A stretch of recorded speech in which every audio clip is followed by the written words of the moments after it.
Hello, my name is Luby, and welcome back to Katawa Shoujo. This time, we're getting into more student council shenanigans. I throw back my daily fistful of pills with a glass of water. After a solid 8 hours of sleep, I don't really know what I was so afraid of last night. As I chew a particularly large tablet in half, I continue to rationalize my worries away. Shizune knew I was taking sign language classes all day yesterday and didn't make a big deal out of it.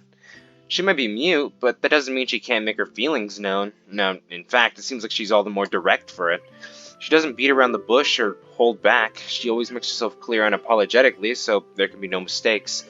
So if she wasn't mad then, it's unlikely she would be at all. And on top of that, I didn't do anything wrong anyway. But as that fear of mine recedes, the thought of spending a couple days with Shizune without Misha takes its place. I hadn't really thought about it yesterday, but the idea becomes more and more intimidating. It's true I can understand sign language pretty well, but I would definitely hesitate to say I can understand it above a basic level. And if she were to speed up her signing, which she does quite a bit, I don't think I could keep up. Signing, too, is not my strong suit. Doing both at the same time like Misha can and is still a distant dream. Hichan! What? Don't forget, you said you'd help build building stalls today!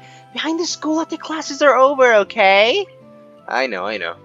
Last time you helped out, Hichan, we really appreciated it. This time it's even more important, so skipping out is unforgivable, okay? I want to ask why that is, but there isn't any opportunity to. Besides, Misha's behind in her classes, so it seems like a bad idea to distract her now that I know that. I can always ask her at lunch, which is what I end up doing. Because, Hichan, a festival that celebrates this town is exactly what it sounds like. It's to celebrate your home and its history. Tanabata is different. It's for wishes and lovers. That definitely makes it more important, doesn't it? Yeah, naturally it would be. Is that really what it's for, though? ... Hichan, you have no sense of fun. She puffs out her cheeks in displeasure before blowing the air out like a deflating balloon.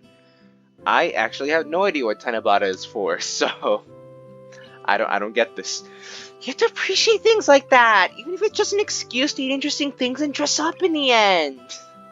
I'll be disappointed in you if you don't, okay? Before I can say anything, she turns to the side to inhale a croquette. After classes, I meet Chizune behind the school, where it seems she already set everything up sometime yesterday.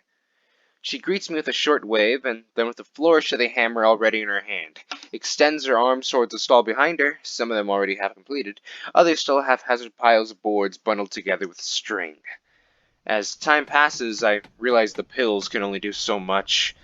I still get way more tired than should be normal. Luckily, Shizune's back is to me, so I can afford to take a lot of breaks without having to worry about her wondering why. When I stop and think about it, though, I start to feel pretty guilty for taking advantage of her inability to hear that my hammer stopped banging. It's a terrible thing to be happy about. Her work ethic is admirable. It's obvious that it bores her and even annoys her, but she doesn't slacken her pace. When she gets tired nailing a stall together with one arm, she switches to the other. Shizune, I feel like an idiot the second I say her name. I can't tell her what I think. There's a hammer in my hand as well, and in the end I feel like I have to keep up with her. I can't slack off either, especially when it's just the two of us. There's no time to sign, no opportunity. Not even for a compliment for a job well done.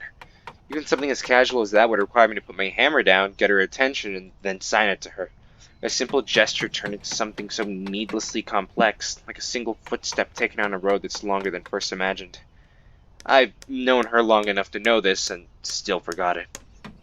The air is filled with the rhythmic knocking of nails being driven into wood, as you can hear in the background.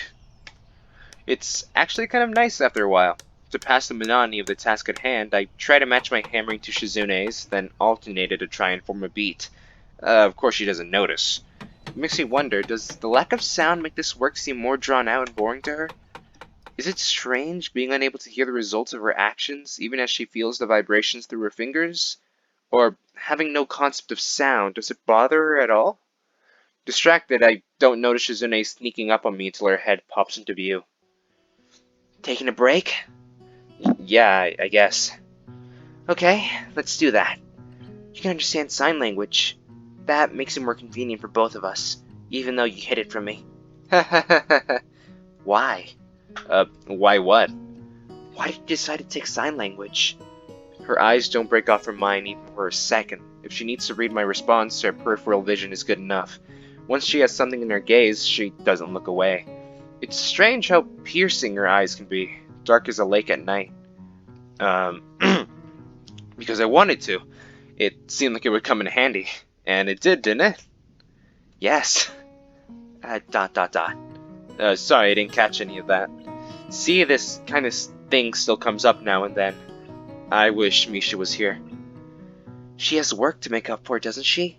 That might be partly my fault. Misha doesn't need supplemental lessons. Her grades aren't the best, but she understands how the decisions she makes affects others. That puts her ahead of many people. Especially certain blondes. She doesn't forget things easily. Your sign language is very good. You're learning oddly fast.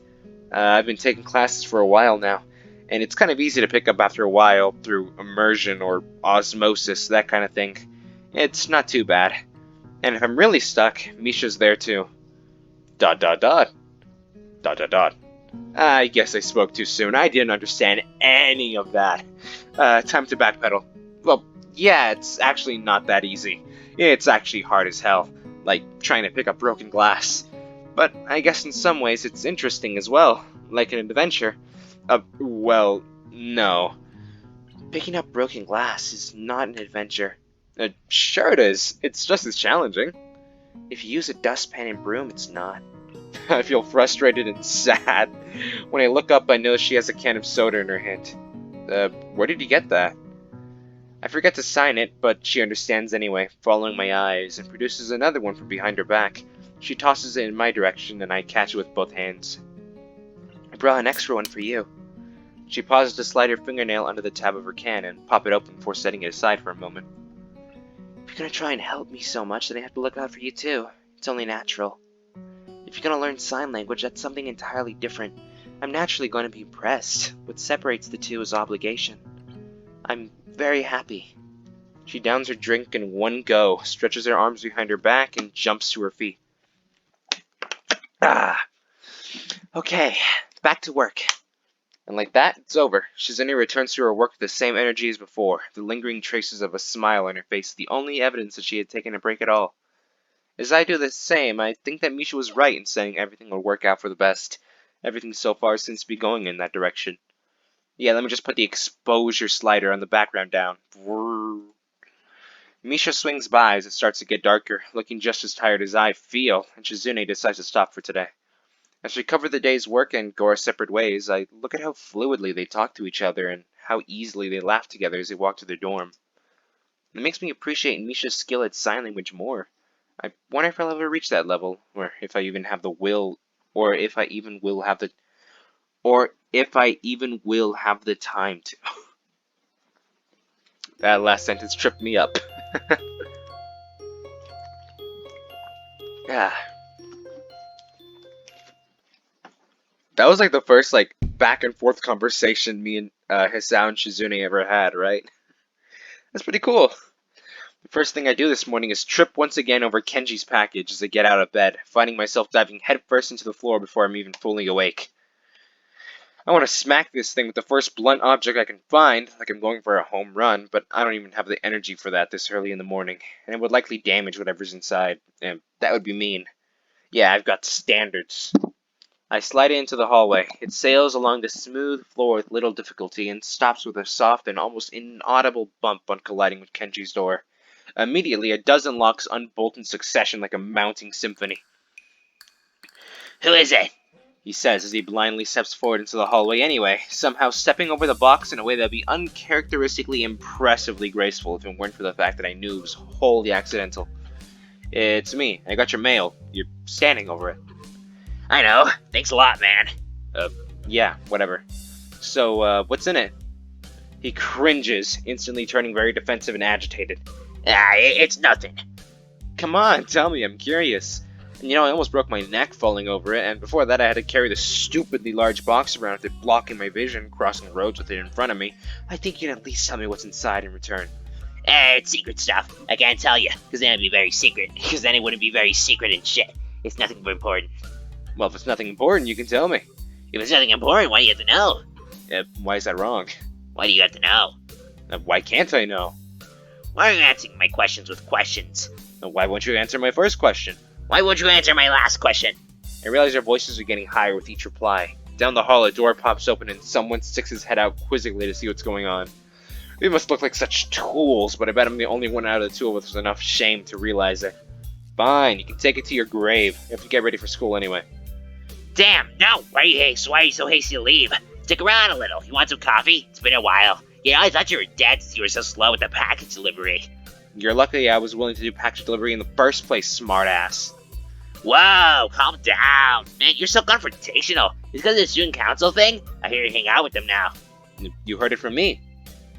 When I told you. Really? Yeah, well, whatever, man. The point is they are terrible. You're the new guy, so of course you wouldn't know, but around here she's a very divisive figure. Before you came here, she tried to institute a badge policy. It's a long story, so maybe you should sit down. I look around for a chair, but can't find one as we are in a goddamn hallway. I raise a finger and start thinking that maybe I should tell him that, but he's already started talking. Not wanting to waste the arm movement, I look at my watch instead. It would have been a real sign of terror if it happened. Wait, you're judging her based on something that didn't even happen? Yes! Anyway, her idea was like merit badges, but there will also be demerit badges. What would those do? I don't know, it never happened. It seemed bad though, so when I heard about it, I didn't leave my room for a few weeks.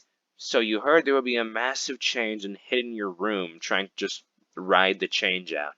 Nah, I decided to do something about it. I found the student council office after a while and marched right in with a list of demands and a bunch of people I grabbed in order to make myself look like I had supporters. Wait, so not only did it not happen, but no one even cared? Kenji doesn't hear me, having gotten a good momentum going. Wrapped up in the energy of his own ranting, he starts to completely flip out and flail his arms, appearing to wildly throw gang signs. Huh? I walked up to the desk and said to her, "Hey you, fascist woman, what is this badge idea? How did a touch can you be here in your ivory tower, smugly looking down upon us like we're just a bunch of idiots? What do you think you are? Your level of elitism is terrible. You're either one of those outrageous rich people who have chauffeurs driving around slums so they can point and laugh, and only drink pricey coffee beans chatting out by the last living dinosaur and brood in a solid gold skull. And how could you? Go open up a history book. Don't you know that the bourgeoisie are always overthrown in a bloody revolution for shit like this? Stupid. You're an idiot. Sure, the revolutionaries eventually tend up turning everything to an utter clusterfuck later on, but a maniac is the only kind of person who would create a policy like this. It's like something I would create to make people suffer, only real, and you want to institutionalize it. Well, this is a question of our right to end. We are people. This is not justice." That's what I said. Then I added a cry of "they can take our things, but they'll never take our freedom," to appeal to the masses, like in that movie about the life of William Wallace, where they took his things but not his freedom, and then killed him. But she just ignored me and didn't even look up from writing her little paper shit. Maybe I overwhelmed her with my logic so badly she just retreated into denial. Maybe she is just an asshole. Either way, she didn't reply, and the future refused to change. To top it off, on the way back, I realized I had lost my student ID somewhere. This is the story of my life. A constant and seemingly futile struggle, like trying to climb up a brick wall with sponges for hands. Hey, you said nothing changed, but she didn't make everyone wear a bunch of stupid badges. So it did change. Yeah, that's true. Okay, maybe they're not so bad then. I guess that counts for something. If I can get Kenji to admit that maybe 2 women might not be so bad after all, I'll take it. Especially if it allows me to slip out of this conversation. I didn't realize how much time had gone by. Yeah. The Kenji hour. I try to run through my usual morning routine as quickly as possible. I check my watch again as I leave the dorms and see that I'm already late. Fortunately, the rest of the day goes more smoothly, and after classes are over, I had to meet with Shizune again. Behind the school, I catch her leaning against a completed stand, with parts of it still flecked with bits of paper and tape, remnants of signs from the last time it was used. Absent-mindedly spinning a nail in her hand, she hasn't noticed me yet. The temptation to sneak up on her is unbearable. Years of watching foreign wildlife documentaries have prepared me for this. I'm downwind. Conditions are favorable. However, the more I think about it, the more it seems like a bad idea. If I get caught halfway, I'll look like an idiot, and if she doesn't know it's me, I could end up with an injury. Either way, I'll also look a little insensitive, so it would probably be best not to try anything funny, as disappointing as it is. I walk in front of her, startling her a little. Why so surprised? Did I catch you slacking off? No, I was taking a break. You don't look like you even broke a sweat. That's some break there, President. Shizune's eyes dart back and forth momentarily, and I think I've managed to fluster her. There's exasperation on her face, and a little tension as well, but she can't back down. That would be unthinkable of her. Her fingers dance across each other impatiently.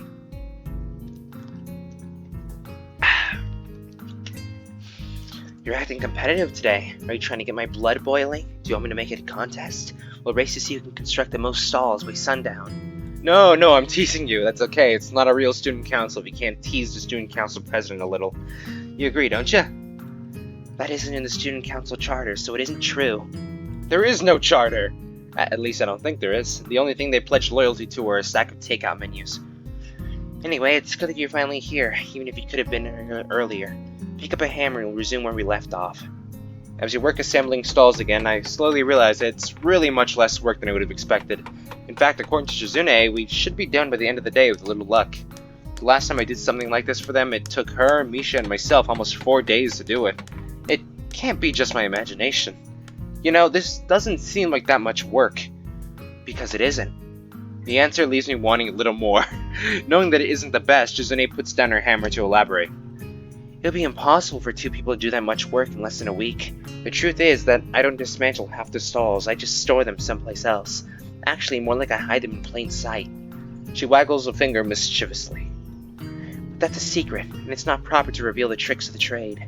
You're not a magician. Winking, she takes out 2 plastic containers from her bag, then puts them down on a nearby board before raising her hand slightly as to say, "Ta-da!" I made lunch today for the both of us. You can have this one. The food shifted in my bag, and now some of it is mixed together. She hands me one of the containers. I open it. It looks delicious, if a little simple. She hands me a pair of chopsticks as if she had just remembered to, and I eat what looks like some grilled beef. It's very tasty. You don't like your food touching other food? I do not. You're very picky. Sometimes I mix food on my own, but not always, and not everything. I don't like it when it's done for me. What is important is a choice. She points decisively to emphasize it, and then breaks her chopsticks apart to eat her own meal. As I continue to eat, I notice 2 things. The first is that almost everything I'm eating besides the rice is fried. Even the vegetables are fried. And there's so much meat. Does she eat this kind of stuff all the time? I wonder if she manages to stay so thin in spite of it. The second thing I notice is that I can't talk to her while eating. Talking with your mouth full is a little rude anyway, but with her hands holding our chopsticks and bowls, communication between us is impossible, just like yesterday. Even though we're spending time together, even though I took the time to learn sign language, it feels like I'm talking to her less. Despite that, it also feels like I'm understanding her more. Oh my god! Oh, clap this up! Clap this up! I hear the sound of something tapping against one of the stands and look up to see Lily standing off to my side, feeling her way around with her cane. Hi! I narrowly catch myself before I can say, "Didn't see you there!" Oh, Hisao, is that you? I thought that I smelled something delicious cooking and wondered who it might be. What is she saying? It's hard to move my hands in parallel to saying something completely different to Lily. This has to be why Misha just signs everything all the time. A bit sillier, but it seems like it would simplify things a lot. Shizune tenses her fingers delightedly at my translation, as if from hearing a joke.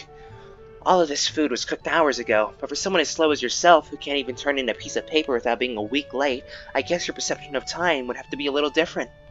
That's not very nice. A frown crosses Lily's face in response to a reply to something she didn't hear. Sorry, I'm just having a late lunch here. The student council president cooked everything. Is the student council president here right now? She's right here. I apologize, I didn't notice. Normally, her level of presence is much higher. I was not aware that the student council serves lunch outdoors. Why wasn't I invited? I think that it is good to have enough free time to be able to do things like this, however. What is she saying? ... If I were to invite you anywhere, you would just show up late. But Chizune's words are outside of Lily's perception, a fact that is by the second increasingly maddening to her. Translate for me completely, please. What polite phrasing. It's a shame she's essentially asking me to let her fully release the dogs of war. Still, I can't just do nothing. The feeling of being unable to even respond and be understood is so isolating. She would never forgive me. I'll just try to soften her words a little. Well, actually, this was all cooked a while ago. Really? That's nice. Turn over here. Turn over here. It's very disrespectful to not look at the person you're speaking to. That isn't the way a prim and proper lady should conduct herself. Half of what I'm saying is really what Shizune is saying. She doesn't like it when people don't look in her direction when she's trying to make a point. She's, to the right of my voice. Although in this case, I can understand why Lily wouldn't. This is a very awkward situation, and it's daunting being the sole conduit for dialogue between the two of them. Truthfully, I had forgotten what happened the last time they butted heads like this. It's clear Shizune remembers, and Lily is being pretty hostile herself in her own way. I'm sorry. Such formalities slipped my mind completely. I forgot that the student council president is the type of person who demands such respect and adherence to the rules at all times. I suppose student government requires you to keep a tight ship. Then again, she certainly has time for her own fun as well, so that must not be completely true. Student council is not a dictatorship, nor a zero-sum game. Shizune points at Lily with her finger out like the barrel of a gun and snaps her fingers explosively, causing her to flinch and become visibly upset. Is that so? Then that makes it more impressive that you have been a part of it for so long, playing it as though it were one. I admire the fact that you were so tenacious. To manage it all, you must be so responsible as well. Not as much as I would like to be. You can't complain about yourself, though, can you? You're very responsible. Actions like requesting a deadline to be extended and running all the way to the next deadline? That's a very model of responsibility. Shizune is very happy to hear that, but apparently you're pretty responsible yourself, she says. I don't think Asao gets all the sarcasm that's happening. Does she really? More or less. Lily doesn't seem very happy. We're not holding a cookout, we're just taking a little lunch break. We're actually out here building stalls for the festival. You wouldn't know since you never go outside. Do you run out of tea? Are you going to town? Shopping? No, as I said before, I was just passing by, in case you did not hear. I would hate to interrupt the student council president. You're not doing anything now, but you must both be very busy. In any case, Asao, I'm sure the student council president will be able to find or make work for the both of you if she needs to. I'll devour you! Yeah, very busy. Devour is a hard word. I'm pleased that I can read it. This isn't time to celebrate, though, not over that. Instead, it looks like they might stop squabbling. I would drink to that. Have a nice day, Asao. Goodbye, student council president. Thanks, you too. Stay classy. As soon as Lily leaves, Shizune dives into the remains of her lunch as quickly as possible, as if each bite she shovels away is a means to forgetting any of this ever happened. When she is done, she heads right back to hammering with the same mindset. It's good that she's working off her frustration, but now it doesn't look like she's in any mood to talk anymore. About 2 hours later, she stops, having mowed through the rest of the stalls non-stop in that time. It still feels hard to approach her, and I think about how easily a conversation could die. After it took so long to be able to get her in alone and speak to her directly, it almost hurts. Her translation was good. Really? First class. She punctuates it with a thumbs up. For your level. There aren't many deaf people in the school, and sign language classes have been on the edge of getting cut for a while now. I'm sure you don't have many classmates, am I right? If you're only learning sign language now, your speed is going to be limited. That is why interest in it wanes, because it takes more effort than normal just to communicate. I imagine it's the same with all languages. In such a situation, conversations in sign language are less than they would inherently be to start with. I don't understand that word. Less what? Spontaneous. Misha's the only person who can really capture it. Yeah, that's definitely true. Her expression changes for a second and changes back too quickly to digest, but I get the feeling this isn't meant to be pursued. What I really want to know about is, why do you and Lily fight so much? Tensing a little and visibly frowning, Shizune tenses her fingers and overlays them repeatedly as if shuffling an invisible deck of cards. 2 fights that you know of aren't worth calling so much. If you had been here last year, you could say that. I heard it was a rough year, something about how you tried to institute a badge policy. Surprised? Well, I want to hear more about that later, definitely, but you don't like Lily very much, do you? Don't dodge my question. I'm not dodging anything. She was part of the student council until last year. We didn't get along very well. She wanted to keep doing things the old student council did. The old student council was just so ineffectual. It was stupid and insulting. I wanted to do more, and we had a fight. A lot of fights. She couldn't do anything on time. Then she said that what I wanted to do was meaningless, just extra busy work. Does this look like meaningless busy work to you? Shizune gestures around us. What's really meaningless is the student council that doesn't do anything. Weak, lazy, and boring. Especially boring. I couldn't get excited over sitting in a room with nothing to do. That's just a waste of time. Why would I even be there? It didn't get my blood flowing. Arguing with her does that. If she could have been that motivated before, she wouldn't have put so much dedication to being my enemy. But if she shows that much spirit, it's not a complete loss. At least it's something. It's still exciting. I see. And what about the badge thing? She laughs, covering her mouth with her hand as if to hide it. Her laughter is the only thing she regularly tries to hide. Oh, that was just a joke. Having a little fun sometimes is important too. Just doing a little tomfoolery. A bit of nefarious deeds. Up to some mischief. That's fun. The next day, I end up having to hunt around a bit at the start of lunch, and I find that my usual vending machine near the dormitory buildings is sold out of my usual canned coffee. The detour takes longer than I expected. Things have been so hectic lately that it takes some time for me to register why something smells different as I walk through the school gardens back to the cafeteria. The grass has been freshly mowed. The realization makes me pause and watch for a bit. The odd group of students chatting or playing around the grass and a couple of teachers conversing in the path ahead make for a very idyllic scene. Unfortunately, a feeling of imminent dread starts creeping up on me after a while. The feeling that I'm not alone. We're getting Kenji twice in an episode, folks! Hey, Asao, is that you? Yeah, it's me. I guess I should be happy it's him and not, say, a slasher. Kenji begins talking as if he's having a conversation with someone other than me. Knew it. That haircut is unmistakable. No normal person would have a haircut like that. Unconsciously, I start touching the back of my head. Once I realize what I'm doing, I feel insulted, yet too surprised to even get indignant about it. Yeah, what are you doing here? Measuring the temperature. Winter will come soon. It'll be too cold for women to go out now. It's too cold for women to go out and have their Sex in the City style power lunches, followed by obstructive human wave formation walks in crowded urban areas. Hey, my mom likes that show. I haven't seen it myself, though. When this happens, man will be able to walk the streets unfettered once again and reclaim what is his heritage. In order to prepare for that day, I've been eating nothing but pizzas for the past week to store energy. Okay, that's what bears do. So, there's much we can learn from the bear. Kenji nods, emphatically agreeing with himself. Okay, so check this shit out. I was in town today buying milk. They had a new clerk, some hipster girl with a baseball cap with 2 hockey sticks on it. I'll call her, hipster hockey baseball hat girl. I noticed the milk didn't have a price tag, so I told her to get over there and label that milk for future generations. He was in town today? Must have cut his morning classes. I want to scold him, but his verbal torrent prevents me from getting a word in. She told me not to bother her because she was sick. Sick! Sick! We live in a society.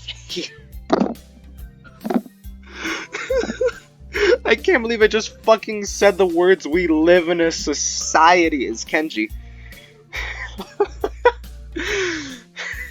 You can't just opt out of human interaction because you're sick. Do you know how much effort it takes me to even get up in the morning? I still do, though, and Okay. The back of my throat is hurting. Kenji's voice is hard to do now. Okay, I'm not used to having long bouts with Kenji. I'm used to little 2-minute interactions.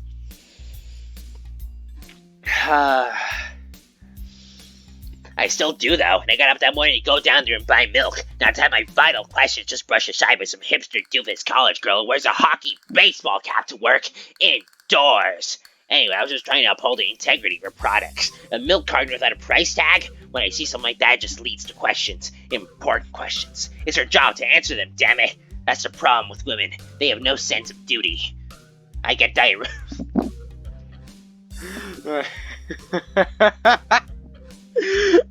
Man, Kenji really is just a big fucking loser, isn't he? I get diarrhea a lot, but you don't see me complaining about it. I soldier on and do what I have to do anyway, because that's what being a man is all about. Even if you have diarrhea, you keep going. For the dream of a better tomorrow, for the American way. You know, frequent diarrhea is bad. Maybe you should stop drinking so much milk. I can't do that. It's what allows me to maintain my awesome strength. And in this world, a man's strength is the only thing that can be browbeaten out of him by an increasingly pussy-whipped society. I have never heard the word pussy whipped before. That's why I walk around leaving open jars of olives everywhere. Sometimes just to show that I can. Do you refrigerate after opening? What? Man, I don't know. That's not important. You have to refrigerate after opening. Even elementary school kids know that. They can't get the jar open in the first place, so it doesn't matter. That's true. I'm a genius. He self-assuredly rubs his chin, which is something I imagined scientists did, until I imagined Muto and was tremendously let down. Anyway, I can't go to the store again since it's clearly been compromised by bitches. Unless I disguise myself. Maybe change to a different pair of glasses. Worst disguise ever. It's been working flawlessly all these years. I don't even need glasses to see. They're for effect. Also, to protect my identity. I'm like Superman. I literally just said the American way a few minutes ago. Worst disguise ever. I'm telling you, when people see my school ID, they can't even recognize me. Really? Let me see. Can't do that. Can't go around showing my ID to everyone. It was made long ago, in a different time. I had hippie hair. Well, I'm trying to imagine that Kenji takes his glasses off. Oh? What? What? Huh? Why are we getting, like, a unique CG and, like, you know, romantic music? I mean, he squints as soon as they're off his face, which makes him look even more tired than he already does. He was right, he does look very different. Kind of like he hasn't slept in years. Not different enough for it to be a good disguise, though. You need more sleep. Nah. You look like you need it. No way. These are just the eyes of a man who's seen things. A shaman's eyes. Terrible things that you can't even imagine. Like when I made a ship in a bottle in Mom's sound. There was blood and shreds of floor plint everywhere. That's what life experience is. Kenji doesn't seem very horrified, even though I think this is actually the first thing he told me about himself that could have been legitimately traumatic. He's also talking about 30 degrees to my left, so I guess his blindness is real. I wave a hand in front of him anyway, to little effect. Man, I hope you realize I'm just joking. I laugh, pretending that I did. Somehow look him in the eyes is more difficult than usual. Want some trivia? People with small eyes wear big glasses. I've read that somewhere. It's because it makes your eyes look less beady. Really? I didn't know that. He puts his glasses back on, and I feel oddly relieved for a moment until I remember that I still have to deal with him, glasses or not. Why did we just have like a record scratch? Yeah, he's beautiful. He is fucking gorgeous. When coming down the Kenji route, you know, if there is a Kenji route, which I doubt, I'll do it next time. When we're doing the rounds again, I'll do the Kenji route if there is one. Although I'm pretty sure there's only 5. Well, anyway, this artist girl wanted to paint my portrait once, I think, and I talked to her like 5 times before she even started making sense. Must have been Rin, I suppose. What'd she look like? I don't know. Woman with sandals. I was hoping you'd say something more specific, like she had no arms.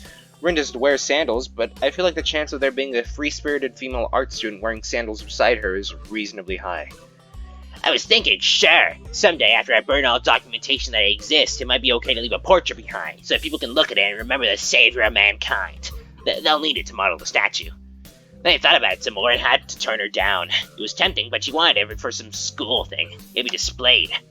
People would ask who I was, only I haven't saved society yet, so it would be pointless. And then if someone recognized me, I'd have to explain myself. That's already a chain of events I don't want to deal with. I don't want to get mixed up in some weird situation. Shit like that always happens. Sticking out is a surefire way to get put on the list. That's why I make such careful effort to blend in with people in my daily life, until I can make my move. Sure. What list? There are many lists. What are you doing here anyway? Nothing. I kind of got here by accident. Happens to me all the time. Well, hope that works out for you. I think I'm gonna go back to my dorm room. I need to set my TV to record my shows. You have TV? Yeah, you should come over sometime. We can watch the game. The game! In high definition. Be right back. Gotta go, record Bones. Before I can ask him what he's talking about, he's gone. He felt like he left like he came, with zero respect towards other people. Kind of amazing. Now that Kenji is gone, I resume looking aimlessly at the school gardens in their summer splendor. It's no use. He ruined them for me. When I get back to the cafeteria, exhausted, but alive, I think of eating lunch with Shizune again, but find her sitting at a table with Misha already. If it were anyone else, I would think how they're too far away for me to hear them. This is Shizune and Misha, however. If I wanted to, I could eavesdrop on their conversation easily. What a dirty thing to think about, but it's there. I don't want to, though. They must have a lot of catching up to do, even if it's only been a few days. I'm inclined to just leave them alone so they can just do that. However, the second they see me, they wave me over. Hi, Hee-chan! Hearing your voice again even after such a short time apart is jarring, and I wince.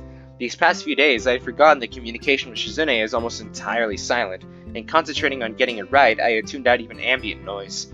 Well, I'll get used to it again. I'm glad she's back. I'm done making up all my work! Just in time, I won't have to miss the festival! If they really tried to enforce that, I would pull you out in student council business. If they really tried to enforce that, you would pull me out in student council business? That's abuse of power. ... Sal, we already made that a title of the video. We already made that a title of a past video. We can't use it again. No, it isn't, Hee-chan! Shishan said that there was only 2 student council members overseeing the festival.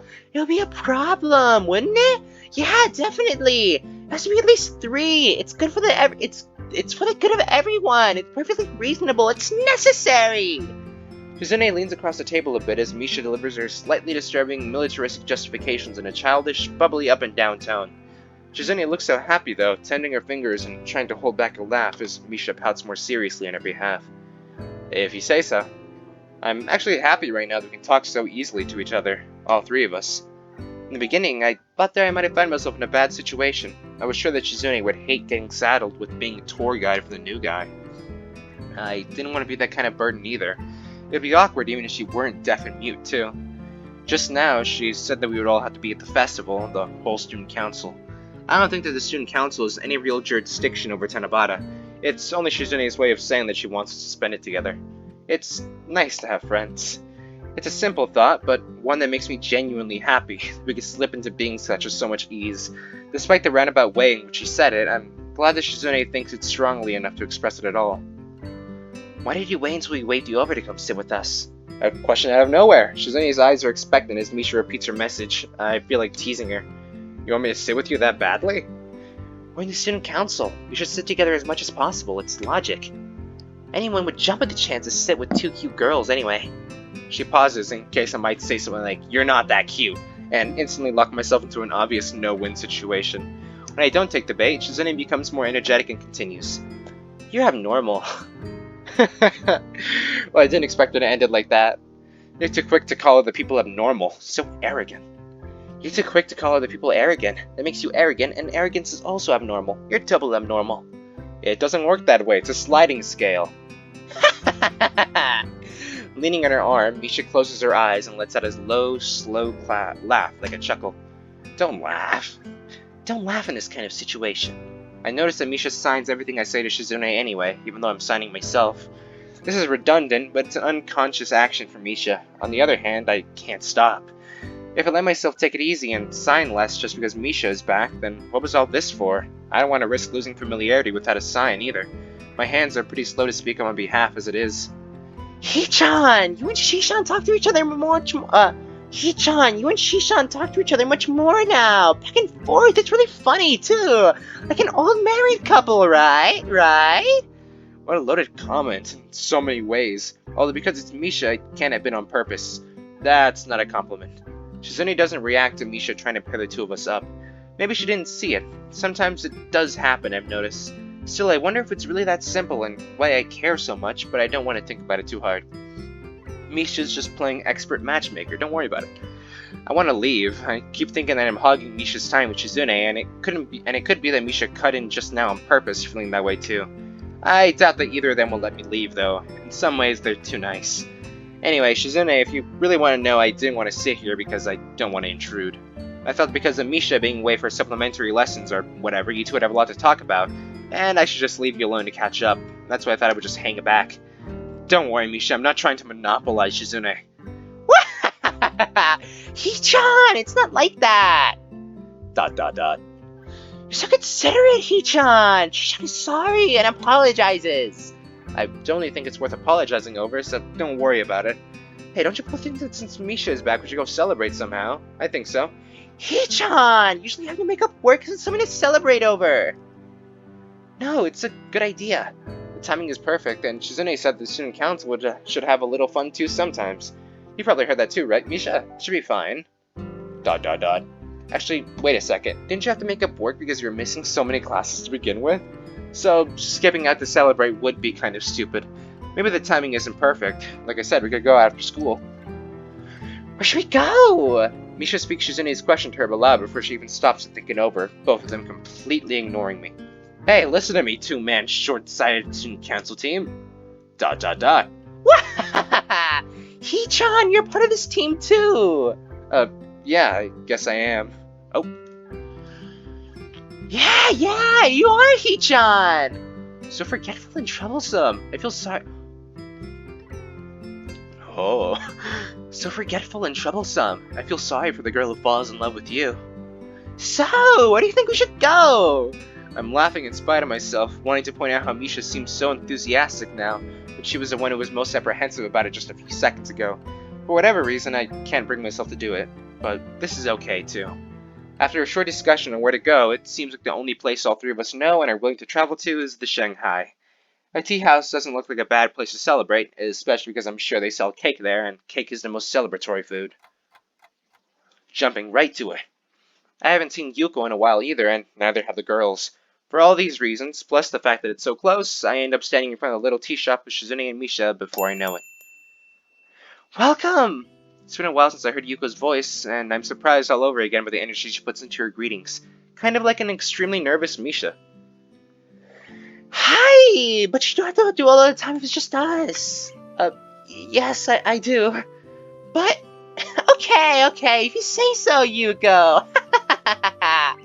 I take this moment to glance around the tea house and notice that it is as empty as ever. It's lunchtime, especially the peak hour for an establishment of this type, and yet it's barren as ever. I don't understand. There has to be a reason for this. Shizune gently taps my arm to get my attention. What do you want to get? Yuko looks a little agitated after Misha automatically relays the question. No, I'm supposed to ask that. Is there anything I can do for you? Just some coffee for now, I guess. Thanks. The dedication Yuko has towards her waitressing duties is sort of admirable. So is the speed at which she whisks slices of cake and her drinks to our table when we order. And then again, we're the only customers here. Who knows what it would be like with a full house? Shizune and Misha immediately dig into their cakes with gusto, probably because they can't talk with utensils in their hands. The whole point of sharing a meal with friends like this is being able to talk over it, after all, and it makes sense it would be the same with them. I'm barely halfway through my cake when you hear their forks clinking as they set them down on their empty plates. It's not healthy to inhale your food. Hee-chan sounds like an old man. I cringe and instantly feel like I've been punched. Hey, Hisao's got an old soul. Leave him alone. ... Are you gonna wear a yukata tomorrow, Hee-chan? No, I don't even have one. Well, even if I did, I'm not the kind of guy who does stuff like that. What about you? Are you two gonna dress up? Of course. What do you mean, of course? You didn't dress up last time. One time was not a trend. It's a completely different situation anyway. Aside from not being Tanabata, the festival was on school grounds. Students should wear their uniform on school grounds. Clearly a joke, but her delivery isn't any different from the usual. That isn't normal, but her sense of humor never was, and I'm used to it. I guess her way of saying outrageous things seriously is a little better than if she were to say serious things outrageously. What's more troubling in any case is that I've started to associate a voice with her signing, and it's clashing with how Misha says out loud everything Shizune signs her anyway. I feel disoriented. I'll dress up this time. You'll see, Hee-chan. Not just She-chan, but me too. Maybe I'll change my hairstyle too. Don't do that. I can't really imagine you looking differently. Shizune wags a finger and smiles. Such a quick and firm disapproval. What if I were to change my hairstyle? Maybe you should grow your hair out and make it look like drills. She looks unamused. Luckily, I see Yuko making her way over, likely to clear our plates or ask if we need anything from her. Yuko, are you doing anything for Tanabata? Huh? It's like she was practicing how to most smoothly ask if I needed a refill of coffee while walking over, but she has no idea what to do, having been asked a question first. I feel bad. Yes, I'm working. Yuko, they make you work on holidays? We have the most business on holidays, and sometimes tourists. I don't mind. I have to do my best. I understand completely. So admirable. Shizune nods her head in solidarity, feeling a kind of kinship with Yuko through their shared determination to be the best. Although for her it's a matter of pride, whereas Yuko might just feel that she really, really needs this job, and maybe a raise. The most business, huh? So how many people on average during a holiday? Uh, well, uh... Yuko walks away and starts cleaning a cup of swizzle sticks. That isn't polite. This is not what a proper waitress would do. Nevertheless, I sort of got my answer anyway. Clearly business is scarce at best. How does this place stay open? I start to wonder again how the Shanghai remains open at all. Maybe this eclectic style of tea house is a trend that was outrageously successful before I got here, but isn't anymore, and they're just keeping like this while they retool. Maybe the owner is rich and is involved in some sort of bet with someone else or a crazy scheme to see who can lose the most money. Maybe I just conveniently miss mobs of customers by seconds each visit. Or maybe this place is just a front for arms dealers. Since there's no one else here, why don't you sit down with us? We can talk about economic infeasibility, but Yuko doesn't take the bait, shaking her head from side to side emphatically. I've never really celebrated Tanabata before, or dressed up for anything like this. I'll finally be able to wear my yukata! Yay, yay! What do you mean never? What about last year? Last year, Shishan and me and the 3-2 class rep ran a stall for the festival. It was a soba stall, I think? Yeah, it was, yup. We saw that photo in Lily's route. Whoa! The blind class rep of 3-2 must be Lily. I'm surprised they're able to work together on anything with Misha, but Misha would likely be...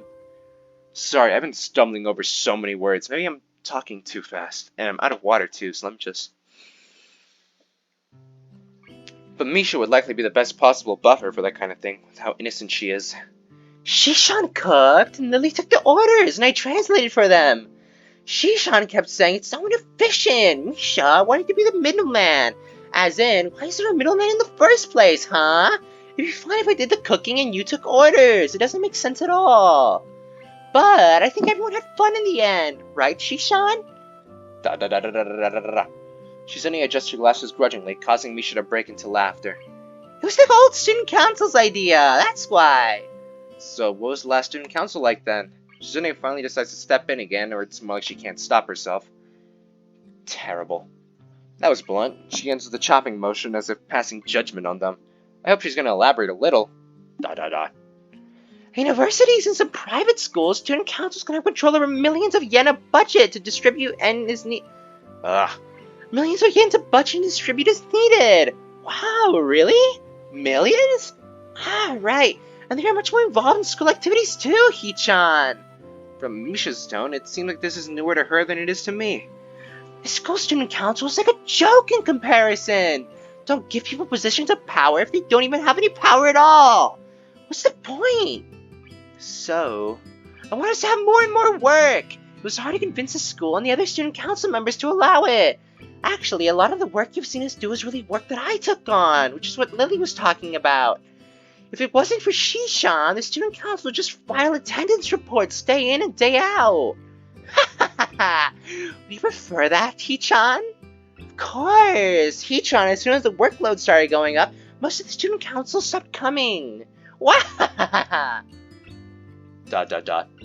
Shizune's fingers fold over each other carefully. It looks like she wants to add something, but she can't bring herself to. Like she said, sign language gives you a little more time to think about what you say. I guess she feels like she can't talk about this. That was then, and this is now. Let's just have fun tomorrow. That is what she finally settles for. Yeah. Dot dot dot. Okay, then student council is adjourned for today. It has to be adjourned excitingly because today was a good day. School seems to be over by the time we leave the tea house, as I can see students coming down from the school as we walk up the road towards it. A couple of people wearing her school uniform look at Shizune as she walks by, and I wonder if they recognize her as a student council president, or if their eyes are just being drawn to Misha's head. It's impossible not to overhear the chatter in the air, and the topic is more often than not plans for Tanabata. I wonder God, I'm stumbling so... I stumbled over the words I was going to say right there. Ugh. Okay, let's just keep going. I wonder how many of them will be using or going to the stalls that I reassembled. It makes me feel a little pride, an emotion I've never felt doing something for school. Maybe this is how Shizune feels as well. I almost want to ask, but it seems stupid to want to do so. So I just hold on to the thought as the three of us walk into campus and then separate. Shizune to the student council room and Misha and me to our dorms. It isn't until they're gone that I realize I again didn't ask when and where they wanted to meet up tomorrow. Probably at the student council. Also, I muted the game? I muted the game. I don't know how long ago I muted it, but I am so sorry. Anyway, that's all the time we have today for Katawa Shoujo. I hope you enjoy. God, my hands are sweaty. I don't know why. Like, my hands are shaking. Ugh. But yeah, I hope you enjoyed. We're finally having full-on conversations with Shizune and getting to see more of her character. That's really nice. So yeah, I'll see you next time where we get up to more tomfoolery shenanigans and go to the Tanabata Festival, which I hope to God I'm saying right. I'll see you next time. Peace.